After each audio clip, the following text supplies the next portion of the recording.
What most American schools do wrong?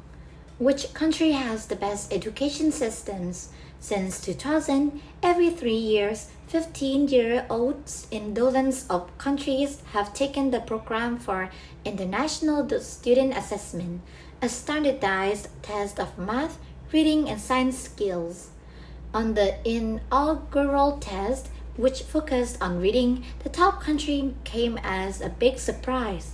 Tiny Finland finished students claimed victory again in 2003 when the focus was on math, and 2006 when it was on science, all while spending about the same time on homework per week as the typical teenager in Shanghai does in every single day. Just over a decade later, Europe had a new champion. Here too, it wasn't one of the usual suspects, not a big, wealthy country like Germany or Britain, but the small underdog nation of Estonia. Since that time, experts have been searching for the secrets behind these countries' educational excellence. They recently found one right here in the United States. In North Carolina, economists examined data on several million elementary school students. They discovered a common pattern across about 7,000 classrooms that achieved significant gains in math and reading performance. Those students didn't have better teachers. They just happened to have the same teacher at least twice in different grades. A separate team of economists replicated the study with nearly a million elementary and middle schoolers in Indiana and found the same result. Every child has hidden potential. It is easy to spot the ones who are already sparkling, but many students are uncut gems. When teachers stay with their students longer, they can see beyond the surface and recognize the brilliance beneath. Instead of teaching a new cohort of students each year, teachers who practice looping move up a grade or more with their students. It can be a powerful tool, and unlike many educational reforms, looping doesn't cost a dime. With more time to get to know each student personally, teachers gain a deeper grasp of the kids' strengths and challenges. The teachers have more opportunities to tailor their instructional and emotional support to help all the students in their class reach their potential. They are able to identify growth not only in peaks reached but also in obstacles overcome. The nuanced knowledge they acquire about each student isn't lost in the handoff to the next year's teacher. Finland and Estonia go even further. In both countries, it is common for elementary schoolers to have the same teacher not just 2 years in a row but sometimes for up to 6 straight years. Instead of specializing in just the subjects, teachers also get to specialize in the students. Their role evolves from instructor to coach and mentor. It didn't occur to me until I read the research, but I was lucky to benefit from looping. My middle school piloted a program to keep students with the same 2 core teachers for all 3 years. When I struggled with special visualization in math, Mr. Boland didn't question my aptitude.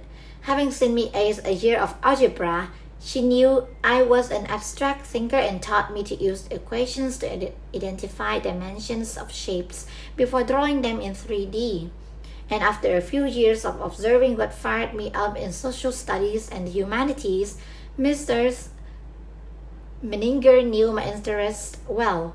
She saw a common theme in my passions for analyzing character development in Greek mythology and anticipating counter-argument in mock trial, and suggest doing my year-end project on psychology. Thank you, Mama Mine. Most parents see the benefit of keeping their kids with the same coaches in sports and music for more than a year. Yet the American education system fails to do this with teachers, the most important coaches of all. Critics have long worried that following their students through a range of grades will prevent teachers from developing specialized skills appropriate to specific grade levels. Parents fret about rolling the dice on the same teacher more than once. What if my kid gets stuck with Mr. Snape or Miss Viola Swamped? But in idea, looping actually had the greatest upsides for less effective teachers and lower achieving students. Building an extended relationship gave them the opportunity to grow together. The Finnish and Estonian education system are far from perfect, and Finland's PISA scores have dipped a bit in recent years, but both countries have done more than just achieve high grades of high performers. They have achieved some of the world's lowest rates of low performer with remarkably small performance gaps between schools and between richer and poorer students. Being disadvantaged is less of a disadvantage in Finland and Estonia than almost anywhere else. Looping isn't the only practice that makes a difference. Both Finland and Estonia have personalized education systems. They often require master's degrees for teachers, training them in evidence-based education practices and methods for interpreting and ongoing research in the field. And teachers are entrusted with a great deal of autonomy, whereas American kindergarten has become more like first grade with more emphasis on spelling, writing, and math. Finland and Estonia make learning fun with a play-based curriculum. Elementary schoolers typically get a 15 minutes of recess for every 45 minutes of instruction. Teachers don't have to waste time teaching to the test, and over the years, if students start to struggle, instead of labeling them as remedial or forcing them to repeat grades, schools in both countries offer early intervention focused on individual tutoring and extra support. Over the year, American students have consistently lagged behind two to three dozen countries in the PISA. A major factor in our lackluster results is the huge gap between our highest and lowest performing students. The US education system is built around the culture of winner take all. Students who win the wealth lottery get to attend the best schools with the best teachers. Those who win the intelligence lottery may get to enroll in gifted and talented programs. Great education systems create cultures of opportunity for all. They don't settle for no child left behind. They strive to help every child ahead.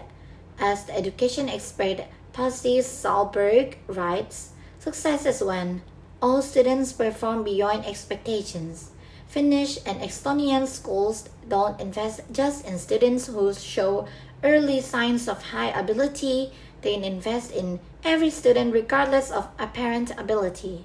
And there are few better ways to do that than to keep students with teachers who have the time to get to know their abilities.